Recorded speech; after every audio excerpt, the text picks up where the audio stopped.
여러분들은 무신론자가 되는 것과, 그러니까 하나님을 안 믿는 것과 하나님을 믿는 것에 선택을 한다면 무엇을 선택하는 것이 더 용기가 필요할까요? 그 앤소니 플루라는 분이 계세요. 1980년대 무신론자의 대부였습니다. 근데 그가 마지막에 무신론을 선택하기가 너무 두려운 거예요. 물론 이분은 그 이신론이라고 디즘이라는 유신론이지만 인격적 하나님이 아닌 그거를 선택하고 돌아가셨지만 그분이 이 우주 만물의 정교함을 보고 신의 존재를 부정할 수가 없다. 그러나 그 신은 우주 역사에 개입을 하지 않는다. 예수님을 믿었으면 조금 더 좋았을 텐데, 그래가지고 이 무신론계가요 1980년대 한번 그 패닉에 빠진 적이 있습니다. 무신론 전체를 이끌던 대부가 무신론을 포기를 해버렸거든요. 근데 이분이 결정적인 이유가 뭐냐면 하나님을 안 믿는 것보다 하나님을 믿는 것, 그게 하나님을 안 믿는 게 더 용기가 필요하다는 거예요. 이유는 파스칼이 말한 것처럼 하나님을 믿자니 하나님이 안 계신 것 같고, 하나님을 안 믿자니 이 세상엔 하나님이 계시다는 증거가 너무 많아.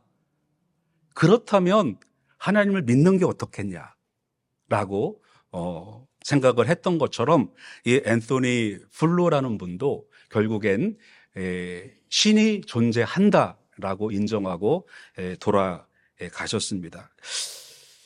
왜 우리가 무신론을 선택하는 것이 더 용기가 필요하냐면 하나님을 믿는 사람들은요, 모든 우리 인생 가운데 의미가 있습니다. 나에게 고난이 와도 의미가 있고 나에게 좋은 일이 와도 의미가 있고, 만약에 내가 고난의 문제가 있다면 내게 왜 고난이 왔을까라는 생각을 하고 그 고난 뒤에 있는 소망을 보거든요. 그런데 무신론자들은 그냥 사람은 신이 없고 그냥 만들어진 이 우주에서 나온 거기 때문에 고난에도 의미가 없고 좋은 일에도 의미가 없다라는 거예요. 고난에 특화된 종교가 있죠.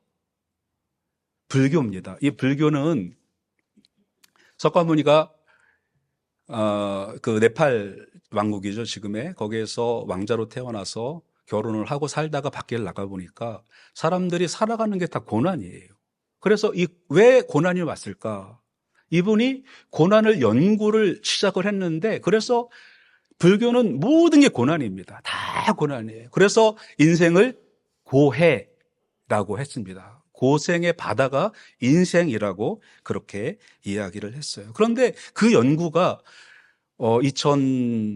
지금부터 700년 전에 불교에서 시작한 연구가 아직도 그 고난의 문제의 답을 찾았을까요? 못 찾았습니다. 그런데 우리 기독교는 이 고난의 문제가 바로 하나님께서 우리를 향한 그런 계획 가운데 있다라는 걸 알려준 거예요. 그러니까 우리가 무신론자가 되는 것은 이 인생의 문제를 그냥 오롯이 그거를 받아들이는 거예요. 그렇기 때문에 우리가 인생의 문제가 모든 것이 나에게 주어지기 때문에 무신론자가 된다는 건 그만큼 용기가 필요한 겁니다. 프랜시스 콜린스라는 분이 계십니다. 게놈 프로젝트 여러분 아시죠? 예, 게놈 프로젝트. 그러니까 인간의 유전자에 대해서 책임 연구원. 그러니까 모든 과학자들 가운데 인간의 유전자를 가장 정확히 아는 분이 이 프랜시스 콜린스라는 분이세요. 그런데 이분이 대학원 다닐 때까지 무신론자였어요. 근데 그분이 C.S. 루이스의 순전한 기독교를 읽고 나서 신이 존재하겠구나 라는 것을 알게 됩니다. 그러면서 그분이 의사로서 그분도 고난의 문제에 대한 고민이 있었어요. 왜 사람들은 암에 걸릴까? 암 치료를 하면서 이분이 이렇게 끝나는 게 인생이라면 너무 무의미하다. 그래서 C.S. 루이스의 순전한 기독교를 읽으면서 그분이 예수 그리스도를 인격적 신으로 받아들인 거예요. 여러분 한번 생각해 보세요. 인간의 유전자 중에서, 과학자 중에서 가장 사람을 정확히 아는 그 과학자가 예수님을 인격적 하나님으로 받아들였습니다. 그런데 무신론 계열에서 사람이 왜 생겼냐, 생물체가 왜 생겼냐, 그것을 증명을 했을까요? 못했을까요? 못했습니다. 오히려 기독교에서는 멘델의 유전 법칙이나 또 파스테르의 백조목 플라스크 실험, 이런 것을 통해서 이 생물체는 우연히 생길 수가 없다라는 것을 말씀을 하고 있는 거예요. 그래서 많은 사람들이 이 고통 앞에 섰을 때, 많은 사람들이요, 이 고통 앞에 섰을 때 두려운 거예요. 이대로 끝인가? 그런 생각을 했을 때 많은 사람들이 그러면 너무 허무하다는 거예요. 그래서 그분들은 예수님을 영접을 했는데 앤소니 플루, 오스카 와일드, 펠릭스 베레스, 이런 많은 분들이 무신론자로서 살다가 그가 죽음 앞에 섰을 때, 두려움 앞에 섰을 때 고난 뒤엔 뭐가 있겠구나 믿은 사람들이라는 것입니다. 스토로벨이라는 그 미국의 그 유명한 기자분이 있어요. 근데 이 기자분이, 이분도 무신론자였거든요. 한국에 조정민 목사님이 있다면 미국에는 리 스토로벨이 있습니다. 이분이 자기 부인이 예수 믿는 거를 보고 이상하게 여긴 거예요. 아니 여자가 어떻게 예수를 믿을까? 그래가지고 성경을 공부를 시작을 한 거예요. 그래서 그분이 쓴 책이 예수는 역사다.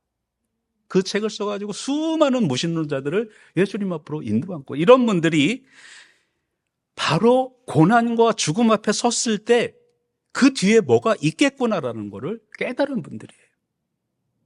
그분들은 과학자들도 있고, 그분들은 철학자들도 있고. 그런데 반대로 한번 생각을 해보겠습니다. 자, 시대를 거슬러 올라갑니다. 400년 전으로 올라갈게요. 400년 전에 유럽에서 그 두 거두가 있었는데, 한 사람은 파스칼이라는 사람이 있었고, 한 사람은 데카르트라는 사람이 있었습니다. 자, 파스칼은 신은 존재한다라고 믿었던 사람이고, 데카르트는 이성주의를 믿은 사람입니다. 그래서 이 둘은 당대의 수학자로서 명성이 있는 사람이었는데, 파스칼은 수학자, 물리학자, 철학자였습니다. 그런데 데카르트는 오직 수학자였어요. 그런데 이성을 중시하다 보니까 이 데카르트가 한 말이 굉장히 유명한 말이 있죠. 나는 생각한다. 고로 존재한다. 그러니까 내 생각, 내 이성, 내가 모든 존재의 근원이 되는 거예요. 그런데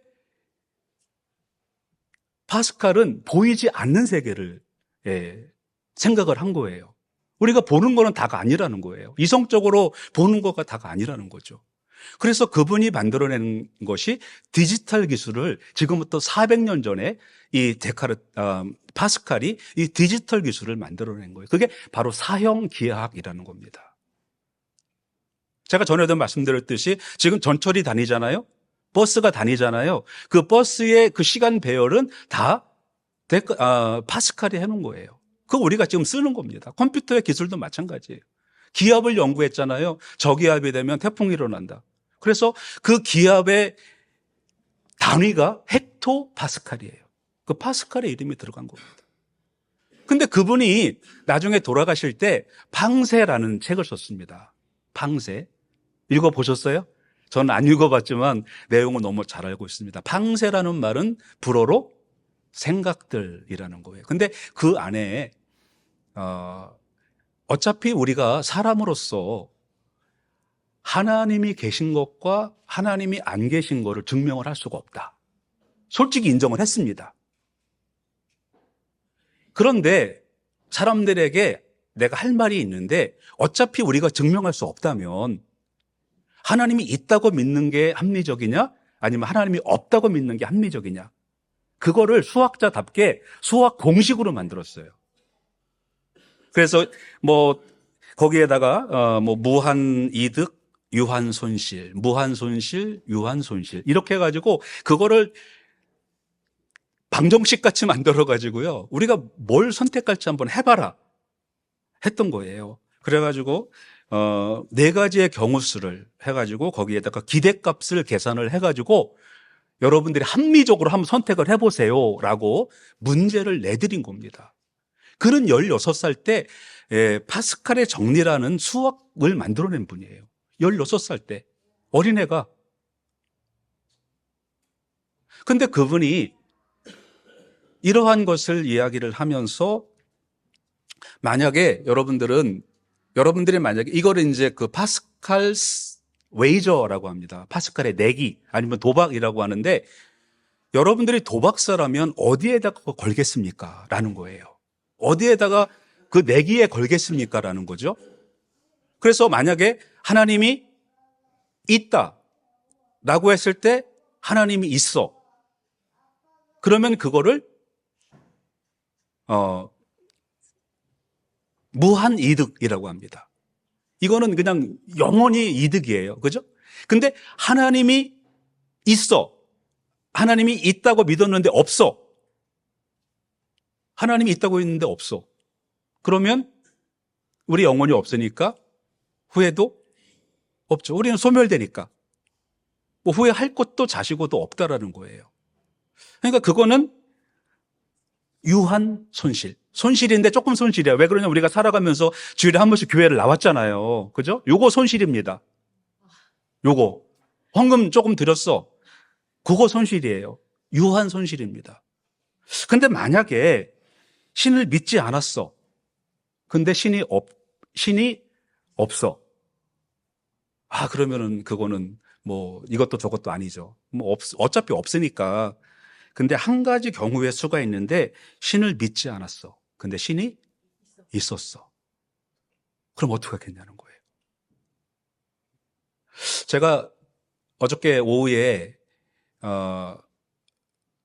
GST 정리를 하면서 우리 선교회 거를 정리를 했어요. 근데 제가 그걸 잘 확인을 안 하는데 저희가 그 노숙인 사역을 할 때 그 퍼블릭 라이어빌리티를 들어놓습니다. 그러면 봉사하시는 분들이 한 20명 정도가 오기 때문에 그분들을 보호하기 위해서 퍼블릭 라이어빌리티를 들어놓는데 1226불을 들었어요. 근데 아마 그분들이 잘못 보내준 것 같아. 우리가 1226불 아주 조금이잖아요. 큰 돈 아니잖아요. 그죠? 근데 만약에 사고가 났을 때 거기서 나오는 그 보상금이 얼마냐면 제가 몇 번을 계산해 봤는데 0이 6, 7, 8개에다가 2자가 앞에 있어요. 얼마인 줄 아십니까? 호주 돈으로 200 밀리언 달러스예요. 그러면 한국 돈으로 2조. 잘못된 것 같죠? 그죠? 근데 어쨌거나 그렇게 제가 편지를 받았습니다. 200 밀리언 달러스를 보상을 받아요. 나는 1200불밖에 안 냈는데 혹시 무슨 사고가 나면 200 밀리언 달러를 우리가 보상금으로 받을 수가 있다는 거예요. 그러니까 우리는 아주 작은 돈을 투자했지만 우리가 받는 것은 어마어마한 결과를 받는다는 거예요. 그러니까 파스칼이 하는 이야기는 그겁니다. 여러분들 한번 잘 생각해 보시오. 어차피 하나님이 있다는 것과 하나님이 없다는 것을 우리가 증명할 수 없다고 하면 여러분들이 무엇을 선택하는 것이 더 합리적이겠냐라는 거예요. 여러분은 무엇을 선택하시겠습니까? 그건 말할 필요가 없는 거예요. 바보가 아니라면. 그건 바보가 아니라면 말할 필요가 없는 겁니다. 한번 여러분 보시기 바랍니다. 데카르트를 따라갔던 그 이성주의와 파스칼을 따라갔던 이 믿음은 어떻게 바뀐 줄 아십니까? 데카르트를 따라갔던 이성주의자들은 유물론자들이 되었습니다. 그렇죠? 우리가 역사가 증명을 해주는 거잖아요. 유물론자들의 시초가 여러 사람이 있는데 마르크스랑 이런 사람들이잖아요. 그 다음에 독일의 히틀러, 죄송합니다. 히틀러 같은 사람 유물론자들이잖아요. 그 사람들은 그 이성을 따르는 사람들입니다.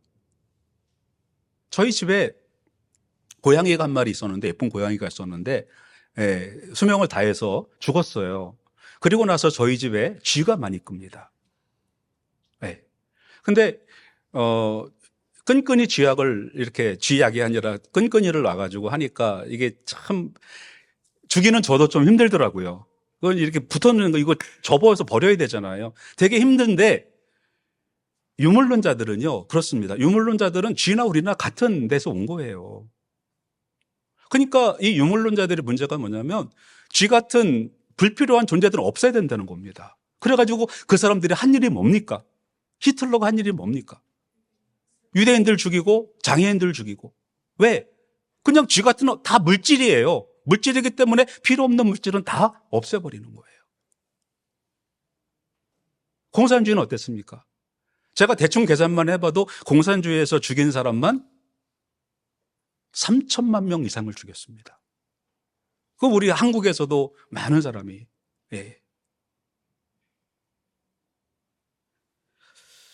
이런 경우 우리가 무엇을 따라가는 것이 더 좋은 사회를 만들고 무엇을 따라가는 것이 더 나쁜 사회를 만드는지를 우리는 이 역사를 통해서 신앙을 통해서 알 수가 있는 거예요.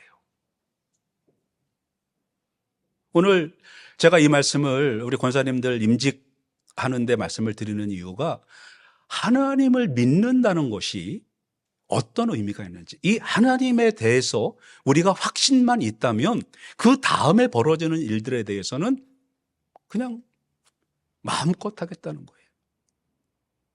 정말 우리가 이 일을 충성스럽게 할 수가 있다는 것입니다. 그래서 우리가 먼저 하나님에 대한 확신, 이 확신을 갖는 사람들은 이 신앙생활의 일을 우리는 그냥 즐거운 마음으로 해낼 수가 있는 거예요. 그런데 하나님에 대하여 우리가 잘 모르겠다, 하나님을 안 믿는다, 그러면 우리는 유물론자가 되어서 히틀러나 그 마르크스의 그러한 뒤를 따라갈 수밖에 없습니다. 공산주의를 했던 나라들 이렇게 보면 제가 이제 처음에 94년도에 호주에 왔을 때 그때 이제 보스니아 사람들이 난민으로 막 들어왔어요. 근데 그 친구들은 영어를 잘하더라고요. 저는 영어를 진짜 못했는데 영어를 잘해요. 그래서 한 번은 제가 거기에서 온 사람들한테 왜 너네들은 영어를 잘하는데 일을 안 하냐? 그랬더니 저한테 웃긴다는 듯이 일을 왜 해야 되는지 이유를 좀 설명을 해보래요. 근데 그 가족이 한 30명이 왔습니다. 아버지부터 해가지고 한 집에 다 살아요. 근데 30명이 왔으니까 뭐 그 당시에는 수당 엄청나게 주잖아요. 그럼 그 사람들은 수당 받으면 그냥 차 한 대씩 사는 거예요. 중고차로. 그러면서 가만히 있으면 공부시켜주지. 그때만 해도 그냥 있으면 테이프에서 와가지고 공부하면 돈 준다고. 그래서 저도 실업자 수당 끝나니까 신청하라 그러더라고요. 그래서 이제 그 테이프에 가서 비즈니스 칼리지죠. 가지고 하니까 뭐 돈 주고 책값 주고 막 처음에 그랬었어요. 그러니까 사람들이 일을 안 하는 거예요. 공산주의의 결과가 뭡니까? 그래서 오늘 우리가 하나님을 믿는 것이 얼마나 귀한 일인지를 우리는 알아야 됩니다. 그리고 이 교회 일꾼들은 교회의 이 구조의 철근과 같은 분들이에요. 여기 우리 교회 옆에 보면은 벽돌이 지금 한 장 떨어져 나갔고 또 하나가 갈라져 있거든요. 그 떨어지는 이유가 안에 철근을 끼워놓지 않아서 그렇습니다. 저희 시골에 집을 짓는데 저희 아버지가 벽돌 사이 이중벽돌이거든요. 벽돌 사이에다가 철근을 집어넣었어요. 근데 땅이 뒤틀어지면서 막 집이 좀 갈라지긴 했어요. 그런데도 그 집이 유지하는 거는 그 안에 철근들이 있어요. 우리 직분자들은 바로 그런 일입니다. 이 철근이 잘 들어있어야 콘크리트가 들어가면 거기가 굳어가지고 움직이질 않는 거예요. 그래서 좋은 일꾼을 세우는 거는 교회에 굉장히 중요한 일입니다. 그래서 오늘 두 분의 권사님을 세우는 것은 참으로 저희에게는 귀한 일이고 저 개인적으로도 그다음에 교회적으로도 귀한 일입니다. 우리 브릿지 교회가 되어서 한 번에 임직식을 거행을 했었습니다. 그런데 우리가 주마음과 호천에서 피택된 분들이었고 요번부터 1월에 있을 또 임직식에서는 우리 브릿지에서 피택하고 또 그다음에 우리 브릿지에서 임직하시는 분들입니다. 이 분들이 교회의 기초가 되어야 되고 교회의 철근이 되어져야 됩니다. 꽉 이 모든 것을 잡아낼 수 있는, 서로 우리는 어떤 사람이 얼마만큼을 잡고 있느냐, 그게 중요한 거예요. 그런데 우리가 이 잡고 있으려면 힘이 필요하거든요. 근데 그 힘은 누구에게 있느냐? 하나님을 절대적으로 믿는 그 사람들에게 힘이 있다는 거예요. 그래서 우리는 이 확신 가운데 있어야 됩니다. 오늘 사도 바울께서 그분은 천재로서 하나님을 만난 사람이잖아요. 예수님을 다메섹에서 만난 사람이잖아요. 근데 그 하나님을 만나고 나서 그는 견딜 수가 없었던 거예요. 그러면서 그가 부탁한 말이 있습니다. 종들아, 종들아 하면서 부탁한 말씀이 있어요. 육신의 상전들에게 순종을 하는데 눈가림으로 하지 말고 죽게 하듯 두려운 마음으로 성실하게 섬겨라 라고 말씀을 하고 있습니다. 눈 가림으로만 하지 말고. 제가 일을 하는데 밀란인데 호주 사람들은 그 영어는 그 밀란이란 말을 잘 못하나 봐요. 밀코라고 있는데 MIRKO예요. 밀코. 근데 그 사람들 그 밀코라고 읽는데 호주 사람들은 머코라고 읽더라고요. 그러니까 이제 밀란을 발음을 못하니까 밀라노라고 이제 불른 그 보스가 있었거든요. 근데 이 보스는요, 일하고 있으면 저한테 와가지고 나 갈게. 예. 한 3시 정도 그래. 4시 반에 끝나는데, 그리고서 일을 하고 있으면 뭐 뒤가 좀 이상해요. 이렇게 보면 뒤에다 쳐다보고 있어요.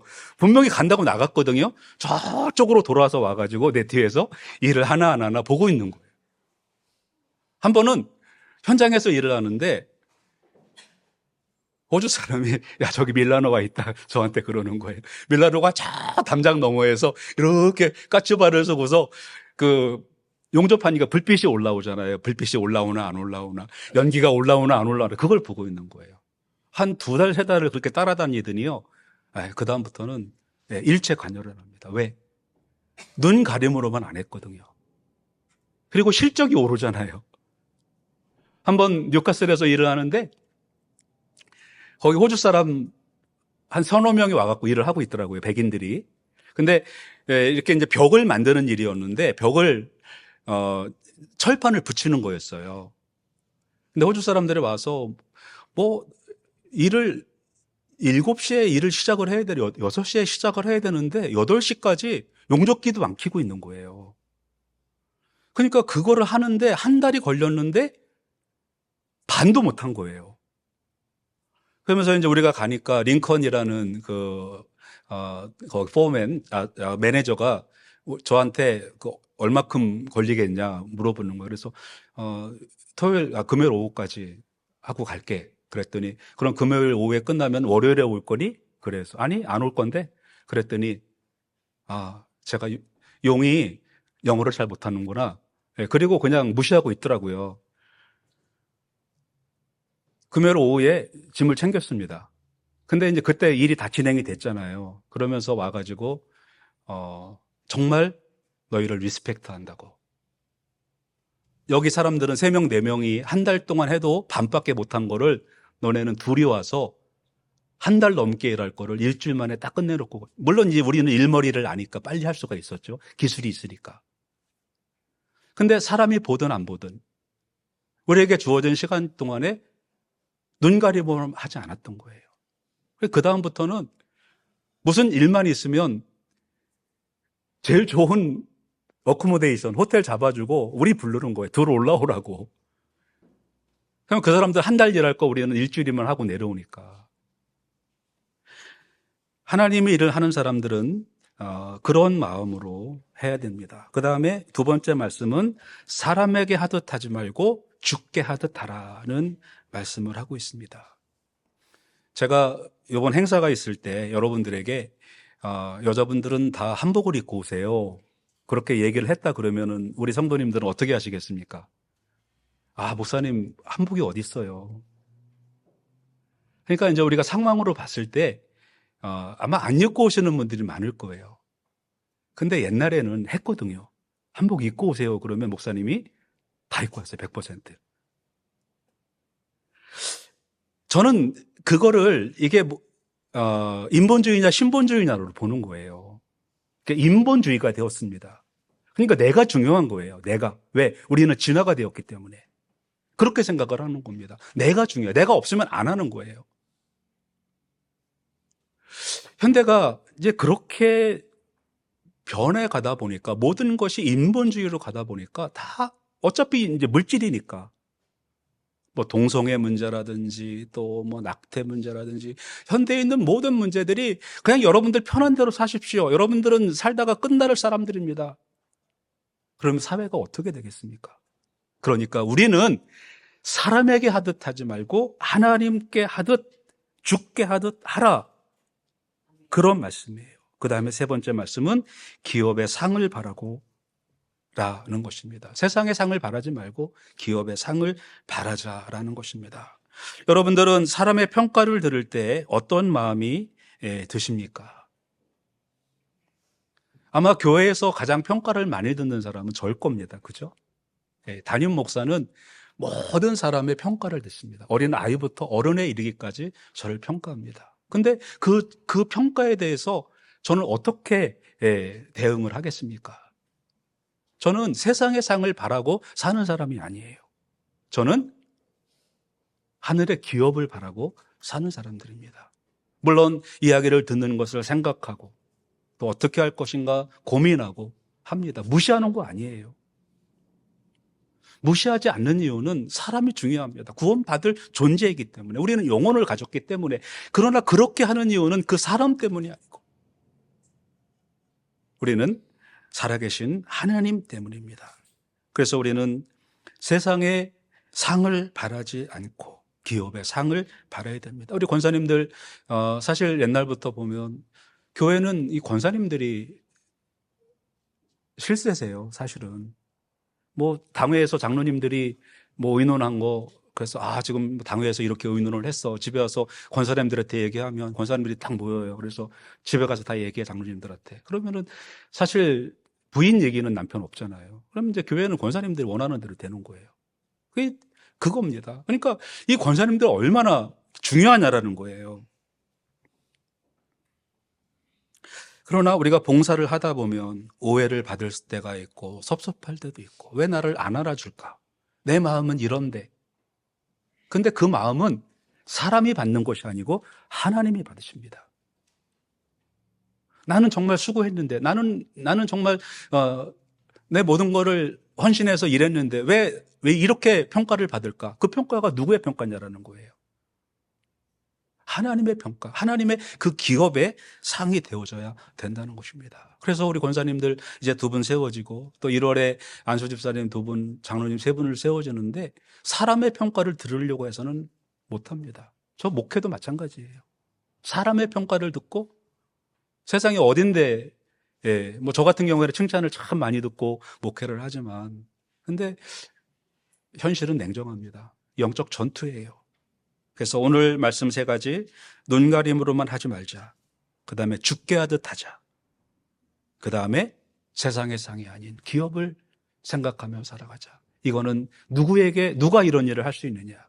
파스칼처럼, 콜린스처럼, 스트로벨처럼 하나님을 정말 인격적으로 만나고 하나님의 살아계시고 역사하심을 믿는 그 사람, 이거 할 수가 있는 것입니다. 우리 권사님들도 여러분들도 이처럼 하나님을 만나시는 여러분들 되시기를 주님의 이름으로 축원합니다.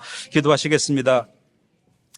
하나님, 오늘은 우리 직분자들이 해야 할 봉사의 어떤 규칙들에 대한 말씀을 생각해 봤습니다. 그러나 이 일을 하기 위해서는 동력이 필요한데, 그 동력은 하나님의 살아계심을 분명히 체험한 그 분들이 이 일을 할 수가 있겠습니다. 하나님, 오늘 세워지는 이 두 분의 권사님과 또 이 안에 있는 모든 분들이 위대한 우리 신앙인들이 만났던 그 하나님을 모두 인격적으로 만나고, 또 우리가 세상적으로도 무엇이 더 합리적인지를 분명히 깨닫고 살아가는 저희들 되게 하시고, 바라기는 우리 모두가 우리 예수 그리스도를 인격적으로 체험하는 우리 모두가 되게 하여 주시옵소서. 예수님 이름으로 기도드립니다. 아멘.